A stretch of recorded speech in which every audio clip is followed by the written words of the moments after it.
આપણી સંસ્કૃતિ, આપણા સંસ્કાર સદાય રહે આપણી સાથે. ભારતના મહાન ગ્રંથો અને કવિતાઓનો સંપૂર્ણ સંગ્રહ. સબસ્ક્રાઇબ કરો તિલક.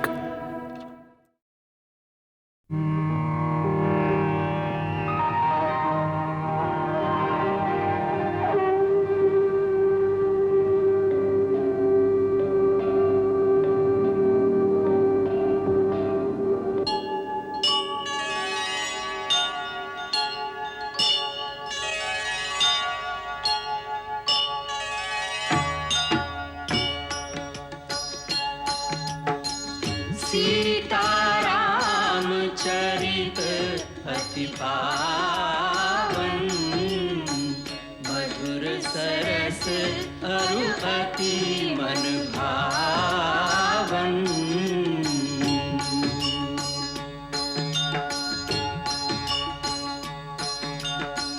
पुनि पुनि कितने हो सुने सुनाए, प्यास बुझत न बुझाए.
શું થયું માતા? કે આજે તમે આવા વસ્ત્રો પહેર્યા છે?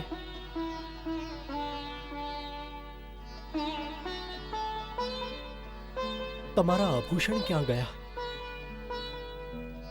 તમારા સેથામાં સિંદૂર નથી. શું થયું છે માતા? મહારાજ તમારા કક્ષમાં પણ નથી. આખો રાજમહેલ આટલો સૂનો કેમ થઈ ગયો છે? ક્યાં છે મહારાજ? કહો ને, ક્યાં છે પિતાજી? કહો માતા, ક્યાં છે પિતાજી? પુત્ર, સંસારમાં જેનો જન્મ થાય છે, એક ના એક દિવસ એણે આ સંસારનો ત્યાગ પણ કરવો જ પડે છે. પ્રાણ ત્યાગ્યા પછી જે ગતિ ધર્માત્મા પુરુષોની થાય છે, જે પરમધામે જાય છે, તારા પિતાજી પણ એ જ પરમધામમાં પહોંચી ગયા છે.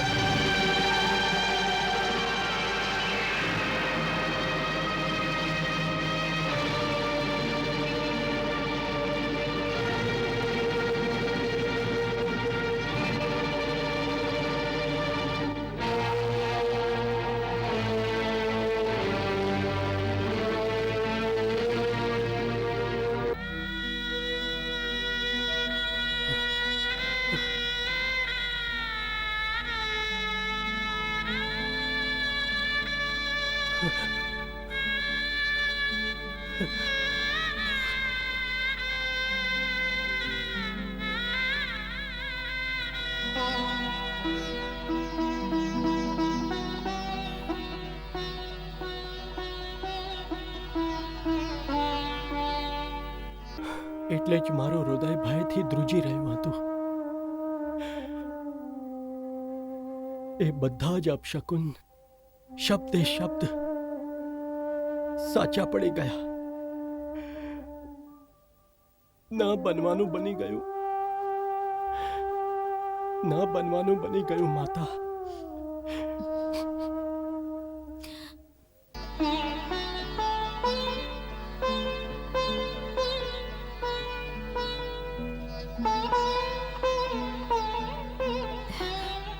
ધીરજ રાખ મારા લાલ. તું તો તારા પિતાજીની જેમ ધીર અને શૂરવીર પુરુષ છે. સંસારમાં બધા પ્રાણીઓએ ક્યારે ને ક્યારે આ નશ્વર શરીરને ત્યાગવું જ પડે છે. આ અટળ ક્રમ છે. તારા જેવા સત્પુરુષે એના માટે શોક ન કરવો જોઈએ મારા લાલ. માતા, માતા, હું કેટલો અભાગ્યો છું. મારા મહાન પિતાના અંતિમ દર્શન પણ ન કરી શક્યો. પિતાજી, પિતાજી, તમે મારી પ્રતીક્ષા પણ ન કરી. વિદાય પહેલા મને ભાઈ રામના હાથમાં સોંપી ગયા. માતા, તેમણે વિદાય પહેલા મને પ્રેમથી બોલાવ્યો હશે. એ સમયે તમે તો બધા જ એમની નિકટ હતા, માત્ર હું જ નહોતો. એમણે મને જરૂર યાદ કર્યો હશે. કહો ને માતા, પ્રાણ ત્યાગતી વખતે તેમના અંતિમ શબ્દો શું હતા? કહો ને માતા, કહો ને માતા, કે અંતિમ શબ્દો શું હતા? તેઓ અંતિમ સમયમાં માત્ર રામને જ યાદ કરતા હતા. માત્ર રામનું જ નામ લીધેલું. માત્ર ભાઈ રામનું જ નામ લીધેલું? તો શું ભાઈ રામ પણ એમની પાસે નહોતા? ના, પણ એવું તે શું અચાનક બની ગયું કે ભાઈ રામ પણ એમની પાસે ન પહોંચી શક્યા? તમે તો એમની પાસે હતા ને? ના, એમણે મહારાણી કૌશલ્યાના કક્ષમાં જ એમના પ્રાણ ત્યાગી દીધા. શું માતા કૌશલ્યાના જ કક્ષમાં પ્રાણ ત્યાગી દીધા? તો ત્યારે ભાઈ રામ અને લક્ષ્મણ ક્યાં હતા? વનમાં. વનમાં? વનમાં? વનમાં કેમ? મહારાજ સ્વર્ગમાં જતા પહેલા એમને 14 વર્ષનો વનવાસ આપી ગયા છે. વનવાસ?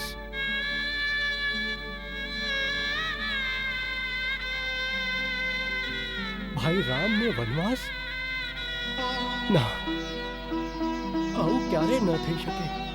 આ દંડ તો ભયંકર અપરાધીઓને આપવામાં આવે છે. અને મારા ભાઈ રામ તો સત્ય, ધર્મ અને મર્યાદાની મૂર્તિ છે. તો એમને આ દંડ કયા કારણે આપવામાં આવ્યો? કહો ને માતા, બોલો માતા, તેમનો શું દોષ હતો? કોઈનો કોઈ જ દોષ ન હતો ભરત. માત્ર વચન પાલનને કારણે જ. અને તારા પિતાજીએ એક સત્યનિષ્ઠ અને ધર્મપરાયણની જેમ પોતાના વચન પૂર્ણ કરવા માટે પોતાના પ્રાણ ન્યોછાવર કરી દીધા છે. વચન? કયું વચન? અને કોને આપેલું વચન? મને. તમને? એમણે કયું વચન આપ્યું હતું તમને? આ એક બહુ લંબી વાત છે. હું પછી કહીશ. અત્યારે તું યાત્રાથી થાકીને આવ્યો છે. થોડી વાર આરામ કરી લે. તારે તો ઘણા કર્તવ્ય નિભાવવાના છે. તારા પિતાજીના અંતિમ સંસ્કાર કરવાના છે. અયોધ્યાનો રાજભાર સંભાળવાનો છે. એક રાજાને છોકરી જેવું રડવું શોભા નથી દેતું.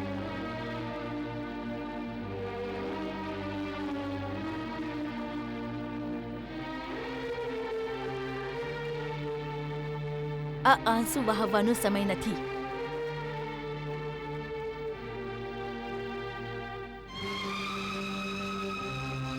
તારે તો તારા કર્તવ્ય વિશે વિચારવું જોઈએ.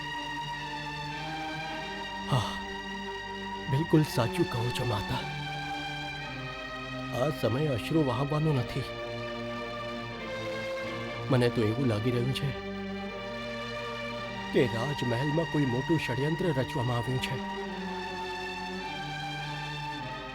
કોઈ દુષ્ટે મારા વંશનો સર્વનાશ કરવા માટે મારા સુખ અને શાંતિ ભર્યા જીવનમાં ઝેર ઘોડી દીધું. મારું સૌથી પહેલું કર્તવ્ય તો એ છે કે એ ષડયંત્રના મૂળ સુધી પહોંચીને એને દંડ આપવાનો છે, જેણે મારા પિતાની હત્યા કરી, જેણે મારા ભાઈ રામને દેશ નિકાલ આપ્યો છે. જે પાપીએ મારા વંશ પર આવો ક્રૂર આઘાત કર્યો છે, હું એને ક્યારેય જીવિત નહીં છોડી શકું, ક્યારેય જીવિત નહીં છોડી શકું. તો શું તું એને મૃત્યુ દંડ આપીશ? અવશ્ય, ભલે એ સ્વયં કાળ જ કેમ ના હોય. તો તારે એ દંડ મને આપવો પડશે. તમને? હા, મને જ. મેં જ મહારાજ પાસે 2 વચન માંગેલા. મહારાજે મને 2 વરદાન આપ્યા હતા અને કહ્યું હતું, જ્યારે ઈચ્છા થાય માંગી લેજે. એટલે તારા ગયા પછી કૌશલ્યાના કહેવાથી મહારાજે રામના રાજાભિષેકનો નિર્ણય લઈ લીધો હતો. મહારાણી કૌશલ્યાને લાગ્યું, કૈકેયીનો પુત્ર ભરત તો અહીંયા નથી. અવસરનો લાભ લઈ પોતાના પુત્રને રાજા કેમ ન બનાવી દઉં? પણ હું આમ થવા દેવાની નહોતી. પણ હું છું ત્યાં સુધી તને આ રાજ્યથી કોઈ વંચિત નહીં રાખી શકે. મેં મહારાજ પાસે મારા બંને વર માંગી લીધા. તારા માટે અયોધ્યાનું રાજ્ય અને રામ માટે 14 વર્ષનો વનવાસ.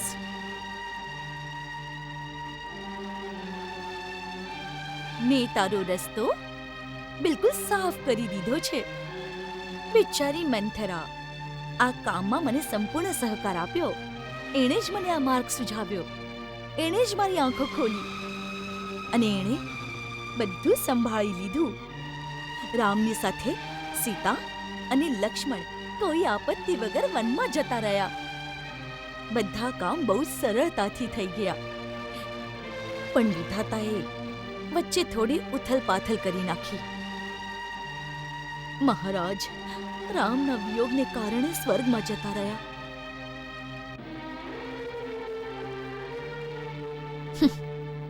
હું જાણું છું પિતાના સ્વર્ગવાસથી તને બહુ દુઃખ થઈ રહ્યું છે.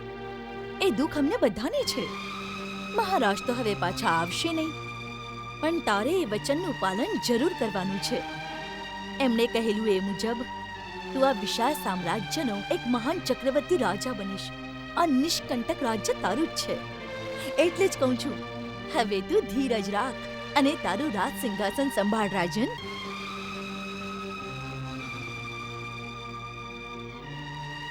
ભરત, કોઈ પણ સામાન્ય મનુષ્યનું આવી પરિસ્થિતિમાં શોકાતુર થવું સ્વાભાવિક છે. પરંતુ તું તો સામાન્ય નથી. તને તો સત્યનું જ્ઞાન છે. તું સદાચારી છે. તારી બુદ્ધિ વેદનું અનુકરણ કરનારી છે. આ સમયે તારે તો રાજાનું કર્તવ્ય નિભાવવું જોઈએ.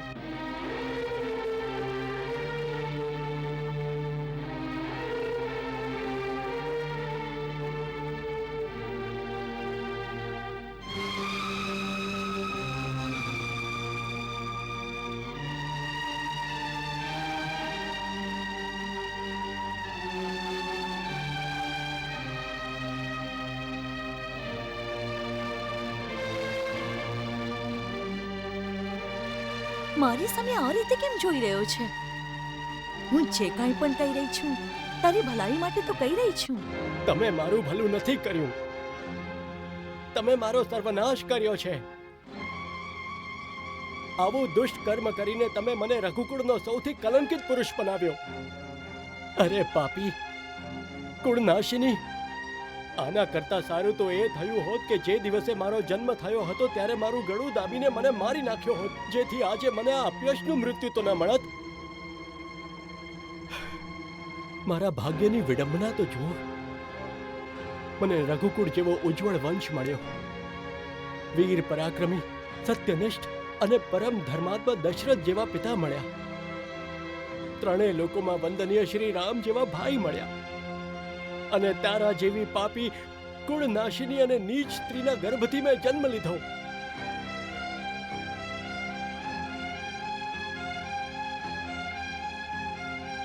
હે વિધાતા, આનાથી ખરાબ મશ્કરી તું કોઈની સાથે શું કરી શકે? અરે પાપી, પરમ ધર્માત્મા જેવા શ્રી રામને વનવાસમાં મોકલતા પહેલા તારી જીભના ટુકડે ટુકડા કેમ ન થઈ ગયા? લાગણીના આવેશમાં તને તારી ભલાઈની વાત નથી સમજતી. મૂર્ખ, પોતાના ભાગ્યને ઠોકર મારવા માંગે છે. અરે મારું ભાગ્ય તો ત્યારે જ ફૂટી ગયું હતું જ્યારે મારા ભાઈ શ્રી રામ વનમાં જતા રહ્યા. એ શ્રી રામ જેણે તમને પોતાની માતા કરતા અધિક પ્રેમ કર્યો, એ કૌશલ્યા માતા જેણે તમને પોતાની બહેન કરતા વધારે સમજ્યા, એમના એકમાત્ર પુત્રને વનમાં મોકલતા પહેલા તમારા આત્માએ ચિત્કાર ન કર્યો? તમારા હૃદયના ટુકડે ટુકડા ન થઈ ગયા? આવું ક્રૂર વરદાન માંગતી વખતે તમારા મોઢામાં કીડા કેમ ન પડ્યા? તમારી જીભ કેમ ન કપાઈ ગઈ? આ તે કેવી મૂર્ખામી ભરી વાતો કરી રહ્યો છે? તું શા માટે નથી સમજતો કે દરેક માને પોતાના પુત્રને મહાન બનાવવાનો લોભ હોય છે? લોભ? લોભ જ તો પાપનું મૂળ છે. લોભ તારી જેમ મનુષ્યને આંધળો કરી મૂકે છે, જેને પાપ અને પુણ્યનો ફરક દેખાતો નથી. શ્રી રામને મનુષ્ય તો શું, પશુ પક્ષી પણ પ્રેમ કરે છે, પરંતુ તું તો એમના કરતા પણ નીચ બનીને એમને ઘરમાંથી કાઢી મૂક્યા. તું નારી નથી, માનવતાથી પણ નીચ કોઈ રાક્ષસી છે, રાક્ષસી. ભરત, મેં તો જે કંઈ પણ કર્યું છે તારા માટે જ કર્યું છે. હું તારી માતા છું ભરત, તારી માતા છું. ના ના, આજ પછી તું મારી માતા નથી. મને જન્મો જન્માંતર સુધી નરકમાં રહેવાનું સ્વીકાર્ય છે, પણ તને માતા કહેવાનું સ્વીકાર્ય નથી. ભરત, જો મારો અવાજ આ લોકથી પરલોકમાં પહોંચતો હોય તો પિતાજી તમે પણ સાંભળી લો. આજે તમારો આ અભાગ્યો પુત્ર કૈકેયીનો ત્યાગ કરી રહ્યો છે. નહીં. અને પિતાજી, તમે મને આશીર્વાદ આપો કે તમારી ઈચ્છા મુજબ શ્રી રામને વનમાંથી લાવીને અયોધ્યાના રાજ સિંહાસન પર બેસાડી શકું. મહારાણી કૈકેયી, જો તું સ્ત્રી ના હોત તો આજે તારા દુષ્કર્મ માટે મારા આ હાથેથી તારા ટુકડે ટુકડા કરી નાખત. ભરત, પાપની આવી મૂર્તિને જીવિત રહેવા દેવી એ પણ એક પાપ છે. બસ આવું કરવાથી મારા ભાઈ શ્રી રામ મારો પરિત્યાગ ન કરી દે, એટલે જ હું વિવશ છું. પરંતુ આજ પછી તારું આ કલંકિત મોઢું હું ક્યારેય નહીં જોઉં. નહીં ભરત, ક્યારેય નહીં જોઉં. પુત્ર ભરત. અને આ કક્ષ પણ, જ્યાં મારું બાળપણ મારા પિતાજીના ખોળામાં વીત્યું છે, એ કક્ષમાં પણ હું ક્યારે ફરી પાછો નહીં આવું. ભરત, એ કક્ષમાં પણ હું ફરી ક્યારે પાછો નહીં આવું. નહીં. એ કક્ષમાં પણ ફરી ક્યારે પાછો નહીં આવું. ભરત, ભરત, મારા પુત્ર, મારા લાલ પુત્ર.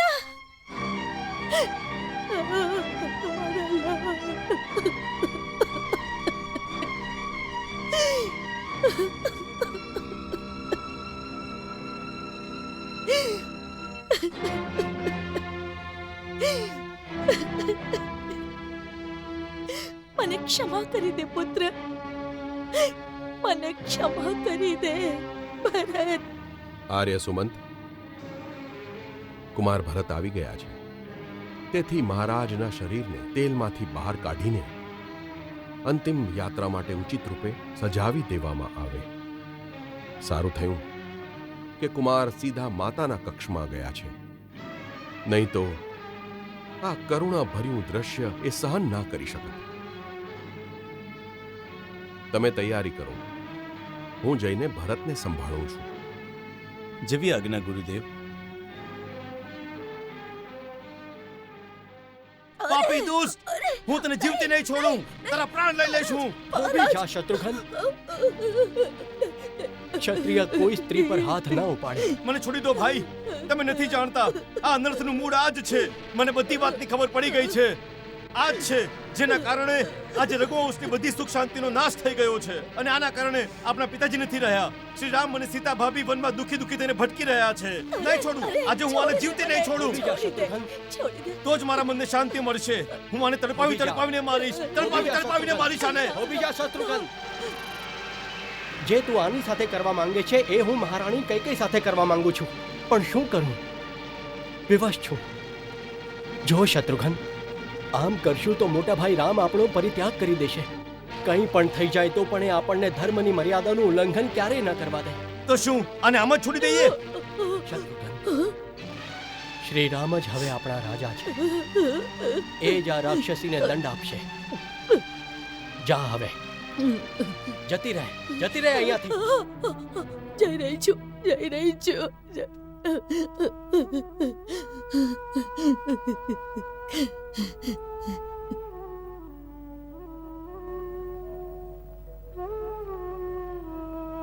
માતા કૌશલ્યાને હું શું મોઢું બતાવીશ? એમને હું શું કહીશ? એમને કેમ સમજાવીશ કે હું નિર્દોષ છું?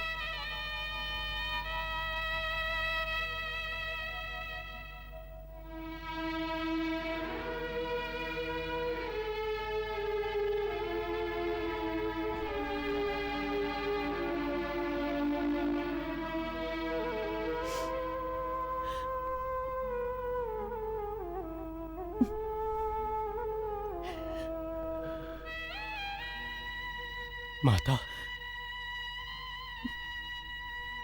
માતા,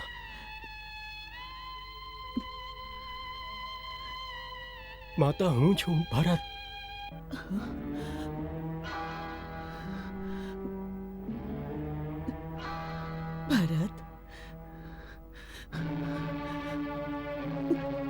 ભરત,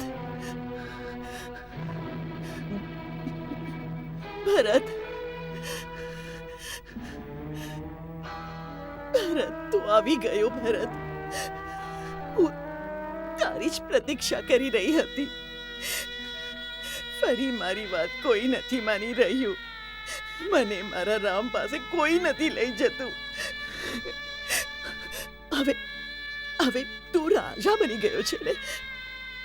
હું પ્રાર્થના કરું છું, તારા સૈનિકોને આજ્ઞા આપીને જ્યાં મારા રામને છોડ્યો છે ત્યાં જ એની માતાને પણ મૂકીને આવે. માતા, મંગલ ભવન અમંગલ હારી, પ્રભુ સુદશરથ અજીર બિહારી.